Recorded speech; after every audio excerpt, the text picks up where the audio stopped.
दर्शकों ब्रेक तो बाद तुहाडा स्वागत है। सॉरी डॉक्टर साहब, अज असी ईमेल से मैसेज नहीं पढ़ांगे क्योंकि अज खालिस्तान ऐलान दिवस की 30वीं वर्षगांठ है तो इस मौके तुसी साडे दर्शकों नूं विशेष नज़म जां अज दा विचार। देखो मेरिया नज़र सामने अज कोई मैं फुलाफाली कर रहा सी ते कुदरती साडे दरवेश फिलोसफर जिन्होंने मैं समझदा भी प्रोफैसर पूरण सिंह तो बाद उन्हां उचाइयां ते कलगियां वाले दे देश की जिहड़ी उस धरती दे नाल उस मुकाम दे उत्ते पहुंचण दा माण हासिल है अपनी सोच उडारियां सर हरिंदर सिंह महबूब जी उन्हां दी नज़म मेरिया नज़रां चों गुजरी और क्योंकि असी देश के लिए जिथे कि साडी चौंकियां झंडे बुंगे जुगो जुगा टल होण उस धरती के उत्ते संघर्षशील है तो मैनूं लग्या कि भी अज दे विचार लई एक टुकवा बेशक इस चों थोड़ी जी निराशता भी होएगी क्योंकि बेबसी है जिस दौर च ये लिखी उदों वाकई बेबसी का आलम सी पर अज भावें 30 साल च असीं बहुत अगे निकल आए हैं और अज डायस्पोरा सिखां दी जिहड़ी ताकत है और ईवन पंजाब च जिस तरीके नाल 10 नवंबर 2015 का सरबत खालसा लखां की गिणती सिख फिर आ खलोते ये सारी साडी स्ट्रेंथ है पर इनू असीं हिस्टोरिकल परिपेख दे विच ही देखिए कि किवें जून 84 तो बाद की चार चफेरा सी एक पासे मौत का नंगा नाच है जवानी का काण हो रहा है एक पासे इंदिरा दे मारियां बेअंत गोलियां जिहड़ी ये भी ऐलाननामे दे शब्द ने जी कि भी बेअंत सिंह ना है तो गोलियां भी बेअंत ने ये मान भी सी और यही प्रोफैसर महबूब की लिखत भी सी कि भाई घायल बेरी के सामने बेअंत नूं जिहड़ियां ने किड़ां पईयां और किवें वो सारा उन्होंने शहीदां दा सुपना और किवें उसनूं उन्होंने सरंजाम दिता वो एक चढ़दी कला की गल भी सी पर क्योंकि उन्होंने ही ये याद भी करवाया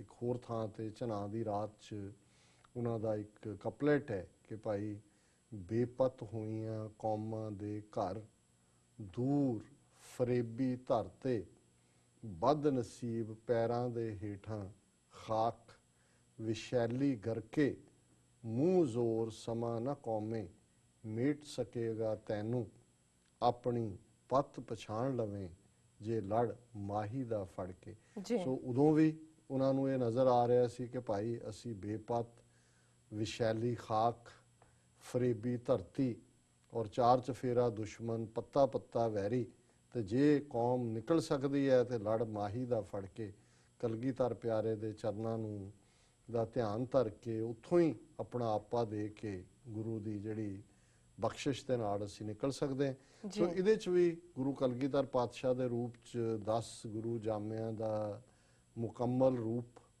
और उन्हां दा कलगी दी झलक बाज ताज घोड़ा ये जिहड़ा सारा ही है सिख साइकी च सिख मनोविग्यान च और सरबंस कुर्बान करने की भावना और जदों असीं देखते हैं कि साडे संघर्ष दे विच बाबा गुरबचन सिंह मानोचाल उन्हां दे परिवार दे 15-16 जी शहीद जे सुल्तानविंड पिंड है जां बाबा दीप सिंह उन्हां दे पूले पिंड का जिक्र हो रहा सी कि 32 नौजवान उत्थों आए शहीदी दित्ती किन्ने ने जिहड़े 4-4 भरा सारे शहीद सो उस दौर च भी क्योंकि सरबंसदानी गुरु कलगीधर पातशाह का मॉडल सामने कदे डोलन वाली गल नहीं हुंदी सो इहदे च गुरु कलगीधर पातशाह नूं ध्यान च रख के एक कौमी पीड़ की पुकार है कौमी पीड़ की अरदास है तू आवी कलगी वालिया कोई देश ना साडा सुपना पुरी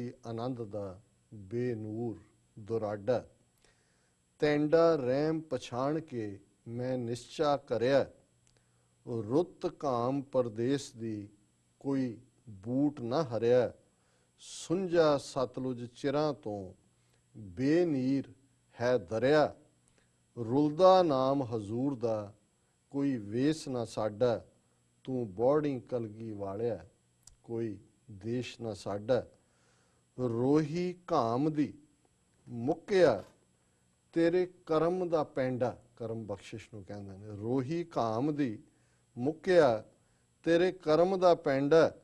ਸ਼ੁਕਰ ਦੀ ਜੂਹੇ ਵੜਦਿਆਂ ਸਾਹ ਟੁੱਟਿਆ ਮੈਂਡਾ। ਸੁੱਟਿਆ ਖਾਕ ਜਿਰਾਣ ਵਿੱਚ ਰੋ ਤੋਸ਼ਾ ਤੈਂਡਾ। ਬਹਿ ਕੇ ਬਾਜ਼ ਦੇ ਖੰਭ ਤੇ ਦਿਲ ਰੋਇਆ ਡਾਢਾ। ਤੂੰ ਬੋਰਡਿੰਗ ਕਲਗੀ ਵਾਲਿਆ ਕੋਈ ਦੇਸ਼ ਨਾ ਸਾਡਾ। ਸੁੰਝੇ ਪੱਤਣ ਚਿਰਾਂ ਦੇ ਕੋਈ ਖਬਰ ਨਾ ਤੈਨੂੰ। ਸੁੰਝੇ ਪੱਤਣ ਚਿਰਾਂ ਦੇ ਕੋਈ ਖਬਰ ਨਾ ਤੈਨੂੰ। ਸਤਲੁਜ ਭਰਿਆ ਲਹੂ ਦਾ ਛੱਡ ਮਿਲੀਏ ਕਹਿਨੂੰ।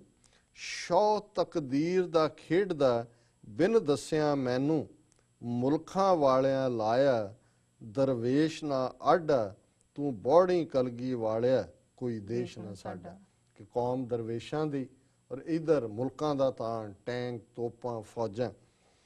ਦਾਮਨ ਤੈਂਡਾ ਪਾਟ ਕੇ ਵਿੱਚ ਰੁਲਿਆ ਰੋਈਆਂ।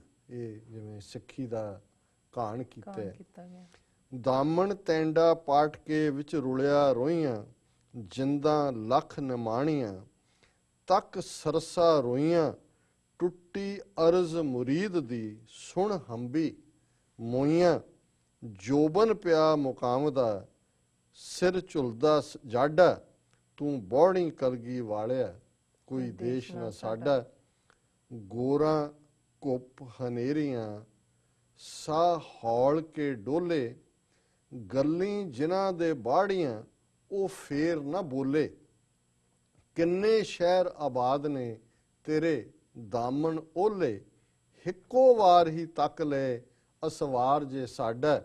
ਤੂੰ ਆਵੀਂ ਕਲਗੀ ਵਾਲਿਆ ਕੋਈ ਦੇਸ਼ ਨਾ ਸਾਡਾ। ਕਿ ਇੱਕ ਨਜ਼ਰ ਦੇ ਇੱਕ ਬੂੰਦ ਸਰਾਈਓ ਸਾਨੂੰ ਇੱਕੋ ਹੀ ਦੇਸ। ਇਹ ਹੈ ਕਿ ਇੱਕ ਨਜ਼ਰ ਤੂੰ ਦੇਖ ਲੈ ਇੱਕੇ ਵਾਰ ਹੀ ਤੱਕ ਲੈ ਅਸਵਾਰ ਜੇ ਡਾਢਾ। ਇਹ ਡਾਢਾ ਅਸਵਾਰ ਗੁਰੂ ਕਲਗੀਧਰ ਪਾਤਸ਼ਾਹ ਇਹ ਇੱਕ ਵਾਰ ਤੱਕ ਰਹਿਣ।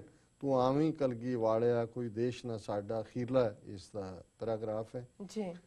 ਸੁੰਝਾਂ ਮੂੰਜ ਬੇਰੁੱਤੀਆਂ ਤੇਰਾ ਦਿਸੇ ਨਾ ਦਾਮਨ। ਕਿਤੇ ਨਜ਼ਰ ਨਹੀਂ ਆ ਰਿਹਾ। ਸੁੰਝਾਂ ਮੂੰਜ ਬੇਰੁੱਤੀਆਂ ਤੇਰਾ ਦਿਸੇ ਨਾ ਦਾਮਨ। ਨਾ ਕੋਈ ਹੁਕਮ ਹਜ਼ੂਰ ਦਾ ਨਾ ਪੈੜ ਨਾ ਜਾਮਨ। ਕੋਈ ਪੈੜ ਵੀ ਨਹੀਂ ਨਜ਼ਰ ਆਉਂਦੀ ਕੋਈ ਜਾਮਨ। ਇਹ ਹੈ ਉਹ ਚਾਰ ਚਫੇਰੇ 80s ਦਾ ਮਾਹੌਲ ਸੀ ਜੀ। ਦੂਰ ਕੰਗੋਰਾਂ ਉੱਠਦੀਆਂ ਕਿਤੇ ਲਸ਼ਕਰ ਜਾਵਣ। ਦੂਰ ਕੰਗੋਰਾਂ ਉੱਠਦੀਆਂ ਕਿਤੇ ਲਸ਼ਕਰ ਜਾਵਣ। ਜਾਪੇ ਸਾਡੇ ਸਿਰਾਂ ਤੇ ਕੋਈ ਰੋਸ ਤੁਹਾਡਾ। ਕਿ ਤੁਸੀਂ ਪੰਥ ਵੱਲ ਕਿਸੇ ਕਾਰਨ ਕਰਕੇ ਸਾਡੀਆਂ ਕੋਈ ਕਰਤੂਤਾਂ ਕਰਕੇ ਕੋਈ ਪਿੱਠ ਕਰ ਲਈਏ। ਜਾਪੇ ਸਾਡੇ ਸਿਰਾਂ ਤੇ ਕੋਈ ਰੋਸ ਤੁਹਾਡਾ। ਤੂੰ ਬੋੜੀ ਕਲਗੀ ਵਾਲਿਆ ਕੋਈ ਦੇਸ਼ ਨਾ ਸਾਡਾ। ਸੁਪਨਾ ਪੂਰੀ ਆਨੰਦ ਦਾ ਬੇਨੂਰ ਦੁਰਾਡਾ। ਜੀ ਡਾਕਟਰ ਸਾਹਿਬ। ਜੀ ਡਾਕਟਰ ਸਾਹਿਬ ਤੁਹਾਡਾ ਬਹੁਤ ਬਹੁਤ ਸ਼ੁਕਰੀਆ। ਇਸ ਨਾਲ ਆਪਣੇ ਵਿਊਅਰਸ ਕੋਲ ਲੈਣੇ ਇਜਾਜ਼ਤ। ਵਿਊਅਰਸ ਸਾਡੇ ਪ੍ਰੋਗਰਾਮ ਦਾ ਸਮਾਂ ਇੱਥੇ ਸਮਾਪਤ ਹੈ। ਤੁਸੀਂ ਆਪਣੀ ਰਾਏ ਤੇ ਸੁਝਾਅ ਸਾਨੂੰ ਭੇਜਣਾ ਭੁੱਲਣਾ ਸਾਡੇ ਇਸ ਪਤੇ ਤੇ sos@tvh4.tv ਤੇ। ਅਸੀਂ ਆਪਣਾ ਪ੍ਰੋਗਰਾਮ ਲੈ ਕੇ ਫਿਰ ਦੁਬਾਰਾ ਤੁਹਾਡੇ ਸਨਮੁਖ ਹੋਵਾਂਗੇ। ਤਦ ਤੱਕ ਲਈ ਮੈਨੂੰ ਤੇ ਆਪਣਾ ਸਾਨੂੰ ਆਗਿਆ ਦਿਓ। ਦੇਖਦੇ ਰਹੋ TV 84। ਬੁਲਾ ਦਿਓ ਫਤਿਹ। ਵਾਹਿਗੁਰੂ ਜੀ ਕਾ ਖਾਲਸਾ ਵਾਹਿਗੁਰੂ ਜੀ ਕੀ ਫਤਿਹ।